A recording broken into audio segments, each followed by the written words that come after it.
nurse, assuming on C. Identity, ha? Ben? Okay. So, Assalamualaikum, Miss. I am student nurse Jay Sali. I will be doing the return demonstration on 3 procedures today. The Leopold's maneuver, Fundicite measurement, and FHT monitoring. So, first and foremost, before anything else, we're going to gather all the necessary equipments. That includes the drape, tape measure, stethoscope, alcohol, small notebook, and pencil or ball pen. This is done to minimize the effort and maximize the time of the nurse. Then after that, we're going to proceed, assuming we're done, we proceed to the patient. Of course, explain the procedure to the patient, introduce yourself, verify the client identity. Assalamualaikum, Mrs. I am student nurse Jay Sali. May I know your name? Okay, assuming this is the right patient, so we're now going to explain the procedure.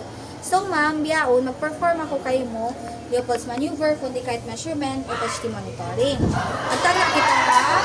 Leopold's maneuver. Leopold's maneuver is the systematic palpation of the gravid uterus done usually after 24 weeks to know if there is, to identify the fetal position, to detect any malpresentation, and to help promote maternal-fetal relationship. Is that okay with you, ma'am? Okay. The Imam Leopold's maneuver, I will be touching your belly. Is that okay with you? So, assuming the patient said yes, we'll now proceed to ask the patient to empty her bladder. Ma'am, sir. Ma'am, sir. Ma'am, mangkaw ma'am iihi. Manchari ma'am ihi na akaw. Di kita manchari mag-Leopold's, mangkaw iihi. This is done to provide, prevent discomfort and alteration, discomfort on the patient and alteration on the result. So, while the patient is voiding, you can wash your hands or at least spray an alcohol to prevent the transfer of microorganism from the nurse to the patient and vice versa. So, assuming the patient is back, we will position the patient in a dorsal recumbent position or supine position with the knees slightly flexed. Asa nagkulang kita yung sigikat na ka-triangle? Nabiyat to. Nagbabayaan mo kung sa biyaan. This is lithotomy. Assuming nakasupine ako. This is lithotomy. Yung siya sangat. Ini na mo nagbabayaan na. This is dorsal. So, dorsal recumbent position is the best position wherein the abdominal muscle is relaxed. Then, assuming we are done, we are going to screen and cover the patient with a bed sheet. Get the bed sheet. Drape. And screen and cover your patient. Then, this is done to provide privacy and expose only the abdomen to maintain the integrity and dignity of your patient. Ubuan ni patient. Ayan. So, once you are done, we're going to wash our warm our hands before touching the abdomen to prevent contraction. Then we'll start with the first maneuver. First maneuver aims to determine the fetal line. Using both hands, palpate the fundus.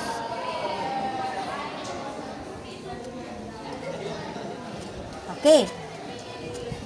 So in the fundus, or while doing the Leopold's maneuver, there are things that can possibly be felt.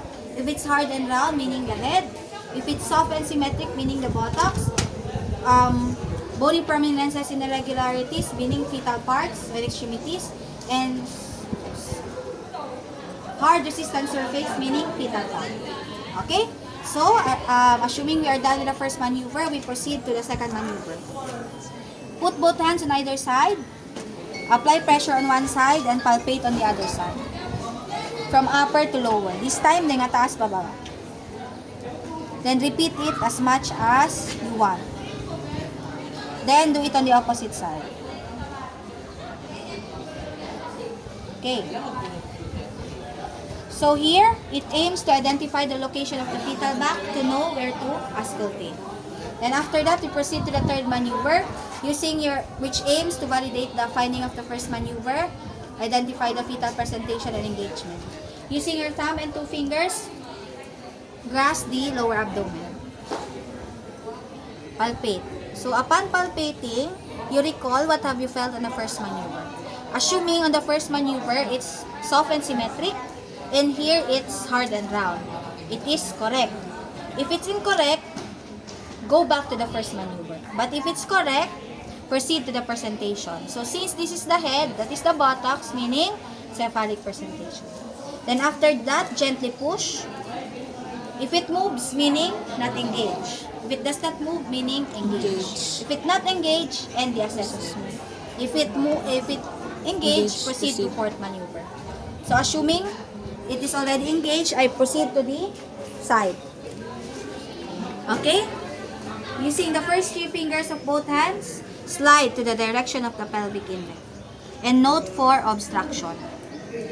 If there is any obstruction, meaning bad attitude, which is military brow or face. But if there is no obstruction, meaning good attitude, which is Vertex. Are we clear? Yes. Okay?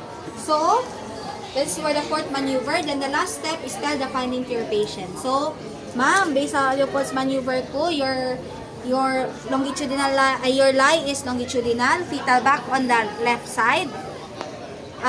Cephalic presentation already engaged with good attitude.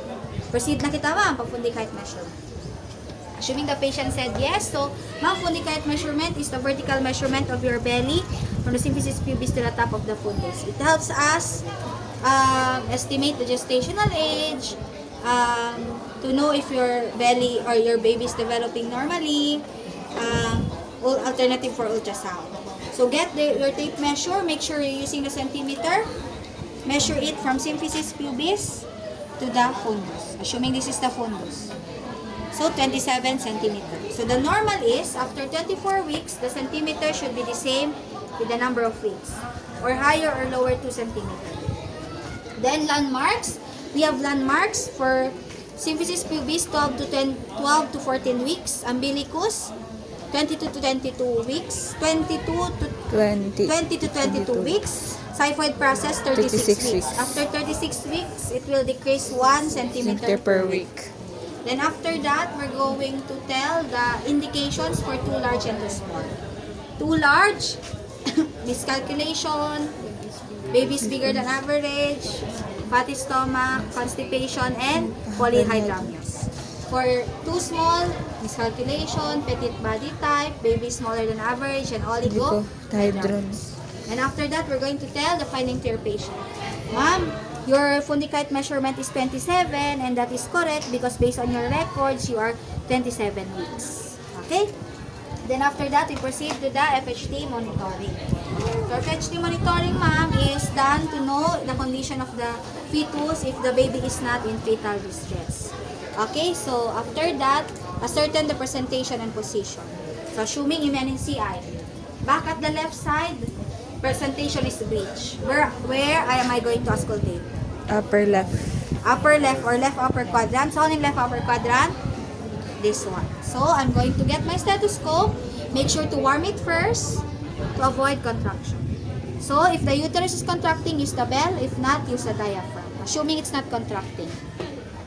So once I heard the sound, I'm going to count first and compare it. I'm going to compare it with the radial pulse of the mother. So assuming if it's the same, reposition. If it's not the same, count for 1 full minute. Assuming it's not the same, so I'm going to count for 1 full minute. So after that, we're going to tell the findings signs of possible problem. There are 3, and then they're also going to tell the findings to report immediately. There are also 3. Then after that, before that, you tell also the normal, which is 110 to 160 beats per minute, and speeds up when the baby moves or the uterus contracts. And the last step is tell the finding to your patient and provide comfort to your patient. So ma'am, based on my assessment, your FHR is 156, and that is normal, and also provide comfort. Overall, ma'am, it's all normal based on Leopold's, FHT monitoring, fundicite, remove the drape, and ibalik yung budget sa patient. So, thank you so much, ma'am. See you around.